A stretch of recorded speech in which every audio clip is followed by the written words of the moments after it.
Good to go. Okay. Fancy Can you all hear me? Excellent. A microphone. I'm gonna turn it up a little bit so you can really hear me. So everybody can hear me. Welcome to the Hellenic Museum of Michigan. My name is Catherine Diamond. I'm the director of the museum, and we are here celebrating our reopening of the museum after the long winter. We take the winter time off to go through our collections and identify some new objects and stories to be telling in the coming year. So what you're experiencing today will be a number of the stories that have been developed over the course of the last 3 months. We're also celebrating Greek independence. Greek Independence Day, the 201st Greek Independence Day was on Friday, March 25th. So we thought this was an auspicious, oh gosh, break me on that, a great time to talk about Greek independence. And we have Professor Vasili Kosmidis, retired professor from Wayne State University, who's joining us today for a little insight into Greek independence. Welcome.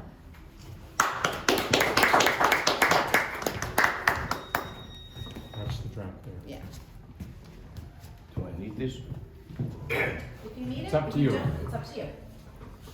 Do I need this? There you go. It's not that long, don't worry about it. Today I don't want to entertain you. I want to challenge you. You don't have to agree or disagree with me. But you can just reflect on the essence of the War of Independence. I will have done my job. It's a long, heroic, sometimes controversial journey of victories and defeats, atrocities and pain. It's not the statues of great warriors, the paintings of epic heroism. It's a long journey that's not over yet. The cliché narrative was created in the second half of the 19th century, and it served militant nationalism, which ended with the destruction of 1922 in Turkey. Once, myself, I was tempted, and I said to my dad, "We're gonna take Constantinople back." And he looked at me and said, "I don't want it. There are too many Turks there. What are you going to do with them?" In 1821, Greeks revolted against oppression. Oppression in the hands of the Ottoman authorities. But the Ottomans were not the ones who invented oppression. Most of history is the history of oppression. Look at the pyramids of Egypt. Huge graves built by men whose payment was food. Alexander the Great conquered the Middle East. And since then, his successors were abusing the locals who, because they were not Greek, they were barbarians, second class. The Roman Empire was a shameful industry of pain and suffering. In the reign of Emperor Justinian, poor Slavs were trying to escape the Mongol horde and asked to be allowed to cross the Danube River. The Byzantines let them do that, but they had to give up their firstborn. During the Crusades, we found other ways to hate each other. Christians hate Muslims, Muslims hate Christians, Catholics hate Orthodox, and Orthodox hate Catholics. In 1453, the Turks conquered Constantinople, fair and square. We Greeks still say we lost it. No, it's still there, but the Turks had it. Those who chose to turn Muslim were immediately integrated in the Ottoman society. Those who did not either died or joined the Raya Millet, the society of the slaves. And these societies, millets, were organized according to ethnicity. So the Greeks were the Yunan millet. The Ottoman armies were usually out of sight. It was the local non-Turkish Muslims who were assigned the job of policing the empire, the so-called asker. In the Balkans, usually it was Bosnians and Albanians. All the pasha, the big governors, were usually Turks. All the lower class officials were usually non-Turks. They were the beys of the area. Turks resided in major cities. There were some Armenians and Jews there as well. The rest of the country was Greeks, Vlachs, which is people of Romanian origin, and Arvanites, who are basically Christian Albanians. They set up an empire by the book. The conquered had no rights, they could not carry weapons. They were the slaves, they had to pay a capital tax to stay alive. They had no legal recourse against the Turks. A Turk could rape, rob, abuse, or kill you with immunity. Once in a while, Ottoman authorities would send their troops in the countryside to collect the better looking and stronger young Greek boys to force them to join the ranks of the Janissars. The Janissars were the elite fighting units of the Ottoman Empire. And often the same authorities would go in the countryside to collect the best looking Greek girls to join their bordellos, basically, the harem. On the bright side, there were some rebels throughout history who said no to all that. The first one to love was Moses. He took his people out of that country of the pharaohs. The second one was Cleisthenes. Do you know who that is? The guy who invented democracy in Athens and created the environment where people like Pericles could thrive and ideas of equality, democracy can live. The third one was somebody called Mattathias, the Hesmonian. He was a Jew who refused to accept Greek oppression of his people and revolted. That was the revolt of the Maccabees.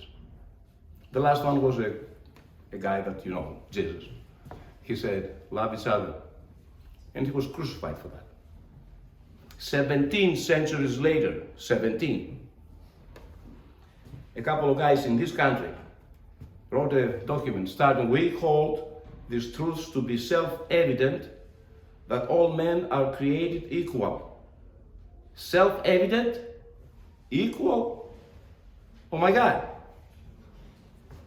A few years later, in the summer of 1789, the mothers of Paris went out in the morning to buy bread for their kids. The bakeries had no bread because of the arrogant choices of the King of France. You know what they did? They went down the street to Bastille and they started yelling. And that started the French Revolution. This is when the poet, the Greek poet, asks, how much longer, guys? Ως πότε παλικάρια? Hold on, poet. We revolted against the Ottomans 6 years prior to the American War of Independence. And we kept on fighting for a year after the French Revolution. But the Russians betrayed us. Actually, as early as 1642, the Patriarch of Jerusalem called on the Tsar to become the new Moses. Prophecies were fabricated to claim that a race of blunt Christians would come to deliver the Greeks from the Ottoman yoke. The marble king would wake up, reclaim Constantinople, and restore the Byzantine Empire. Rubbish. But the Russians entertained such rubbish. It's actually the so-called Munich doctrine, where at every time the Russians want to mess with the Turks, they would cause a Greek revolt. In 1768, they invade the Balkans and they stir up a revolt in Greece. The Greeks are happy about it, take up arms to fight the Turks. A few years later, when the Russians got what they wanted, they signed a treaty with the Turks. And the Turks unleashed their menace on the Greeks. In 1780, they burned down Mani. It's a town in southern Greece. Many fled as refugees. One of them was 10 years old at the time. His name was Theodore Kolokotronis. This is the ugly guy with the long hair, the big mustache, and the weird-looking helmet on the pictures. Years later, when he came of age, he responded to the poet, alone we will gain our freedom. Sometime in 1814, at Odessa, that's in Russia, 3 Greek guys got around the table and they start talking. Now, if there is no backgammon, cards, and coffee on the table, something's wrong. They were whispering, shaking their heads, agreeing. They put together the Filiki Eteria, which is Friends Incorporated, basically. And the friends came up with their own code and their own tricks to make it look more flamboyant. They actually allowed people to assume that there is a great invisible power behind them, like the Russians. And they did well. Within a few years, they had members all over Greece, Russia, Europe, and sometimes not only Greeks, Serbs, Romanians, Bulgarians, and so on and so forth. One of them was Theodore. By now he was in his 40s. You don't want to know much about his life. He was the good, the bad, and the ugly. In 1818, the French offered the leadership of the revolution to Ioannis Kapodistrias. He said no. He's my buddy. He said no for a good reason. He knew that at the time, the so-called holy/unholy alliance, led by Austria, would crush any revolt. And he thought this is suicidal. He offered it to Alexandros Ypsilantis, a Pontian, thank you very much, and a Hattian. The plan now was that on March 25th, 1821, he would invade Romania and the revolution would start in southern Greece. However, there was also a plan for a revolt at Constantinople. However, the Turks figured it out, and then in a haste, Ypsilantis invades on the 6th of March, not the 25th. The revolt at Constantinople is forgotten. We're not going to do this. But in southern Greece, Kolokotronis from Mani declares the revolution and attacks the local capital of the region, Tripolitsa. Tripolitsa was conquered in September. There were similar revolts all over Greece, Cyprus and Crete, but they didn't work out. The main revolt is in southern Greece. And of course, in the rage, the Turks went about looting, killing, and displacing Greeks all over the empire. Chios, the destruction of Chios, the destruction of Psara, etc., etc. They burned churches and executed the patriarch of Constantinople. There was actually a game called the Greek Hunt. What it is, you capture a Greek male, and then you let him loose. Now you are on horseback with your buddies, and you try to kill him either with your pistol or your sword. If he escapes, he is free. If he is captured, you impale him. That was invented by Omer Vrionis, the Pasha who was sent to Greece to stop the revolution. There are some shameful news for us as well. After the fall of Tripoli, for 3 days, the town was given to the mob. We did to the poor people of Tripoli what they did to the poor people of Chios and Psara. And there are other untold stories of atrocities from both sides. More bad news. As soon as we got ourselves a little country, we had 2 civil wars. In 5 years, we had 2 civil wars. With one arm, we were killing Turks, and with the other one, Greeks at the same time. I don't blame them that much. Why not? Freedom and independence is not easy. They had no prior experience of the ability to say to themselves, I will walk out and I will go wherever I want. They were always told what to do. Now there are the so-called klefts, the guys who lived in the mountains refusing to accept Ottoman yoke. There were the local mayors who used to run this country under the Ottoman supervision. They were the priests. Priests cannot hide. They were black, they have big beards, and their offices, the churches, have a cross. The Turks can find them like that. They have to be careful. They were average mothers and fathers and grandfathers who for 400 years made sure that little Dimitraki would grow up to be Greek. And little Dimitraki would go to church for the priest to teach him his history. 400 years. I have 3 kids, a dryer, a dishwasher, a washing machine, and we eat out. And life is not easy. My grandma had 12, no dryer, no dishwasher. And she had to cook for all of them. And these grandmas kept the faith alive for 400 years.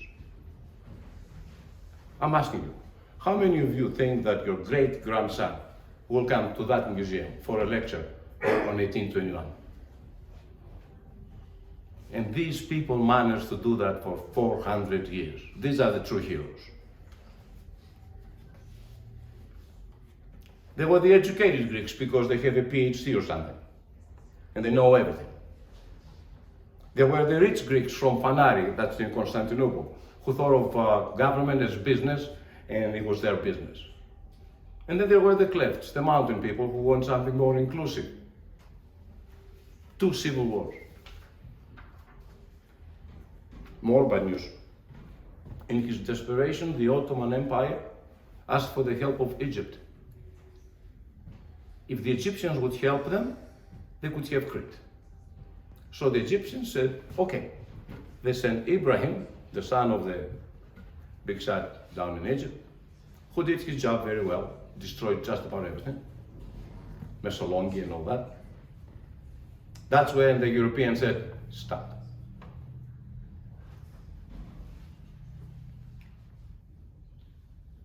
Finally, in October of 1827, they destroyed the Egyptian fleet. The British gave money to the Greeks. The French threatened the Egyptians with an invasion if they would not withdraw. And the Russians invaded the Ottoman Empire from the north. Now the Turks have no choice. At Adrianople, a city in present-day Turkey, in 1829, they capitulate and they allow autonomy to Greece, autonomy offered by the Russians. The British, they will not be outdone by the Russians. Next July, they offer independence to Greece. See, you gave autonomy, I give independence. Now Greece is independent. The moment we became independent, they started looking for a king for us. They went to a guy, Leopold something from somewhere, and he said, no, I will not go to Greece, I want Belgium. This time we offered the job to John Capodistrias, and he said yes. We had a constitution where women can vote. That's a first. We have a governor, we have an assembly. Now we need a flag and a national anthem.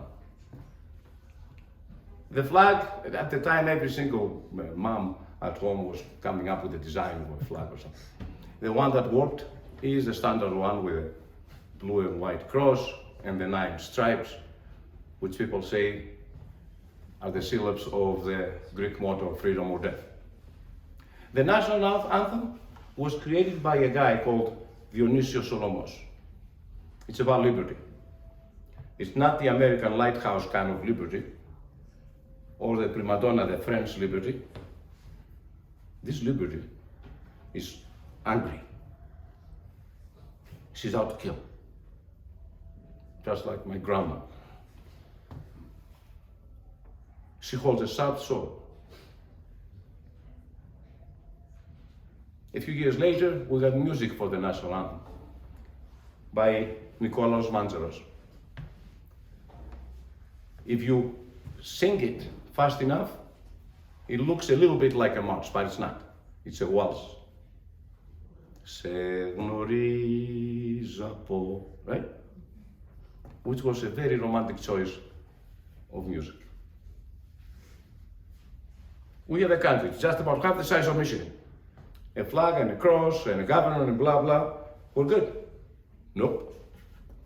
In 1831, a member of the Mavromichalis family killed the governor because he disrespected his family or something. Immediately, the Europeans will give us a king. 17-year-old kid, Otto, of Witty village, Wittenberg, something like that. We got rid of him. Again, they're gonna give us a king. How old? 17. George from Denmark. You get it? Only second and third string kings of Europe would sign in for Greece.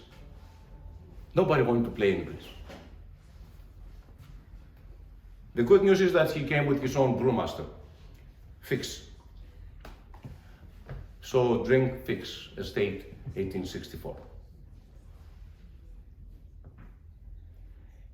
It's not that these kings were bad people, but they cannot take credit for all the things that we did. They could happen without them. So the War of Independence is not over yet. Great things happened, yes. Victorious wars and skillful diplomacy liberated northern Greece and our seas. Terrible things happened too. Dictatorship, back to back. 2 world wars, a civil war. My favorite king is King Constantine.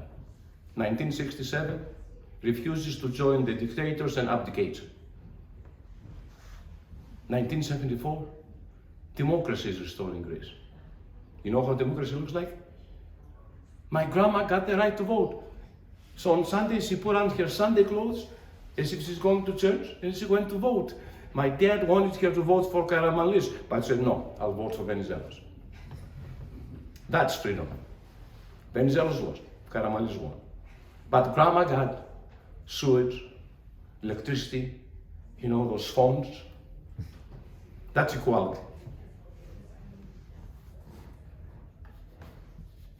Last page, don't worry about it. The last chapter in that trip that began in 1821 happened in September of 1981. The left, PASOK, won the elections. I woke up early in the morning to turn on the radio for the national anthem, the telltale sign of a right-wing coup. I looked out the window. Tanks, soldiers. I ran to the nearby park, true story, at the kiosk to read the papers. At the time we didn't have those toys, the cell phones. Others were gathered around me as well with the same fear that the right-wing conservatives would not allow this to happen. We wasted our time. Later on the day, my father told me, finally, democracy won. Think about it. So look at you today. Greeks or non-Greeks, members of the United Nations, NATO, Europe, Nobody will ever again send us a 17-year-old to tell us what to do.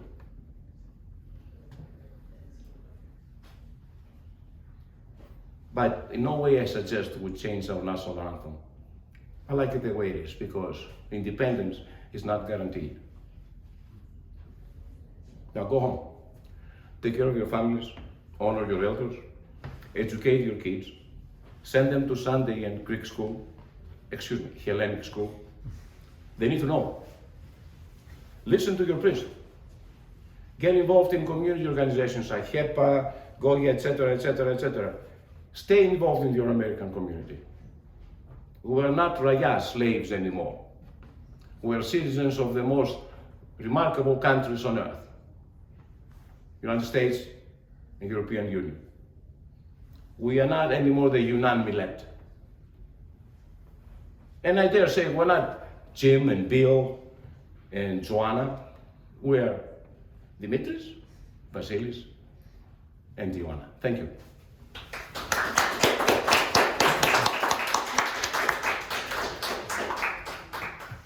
Under 20 minutes.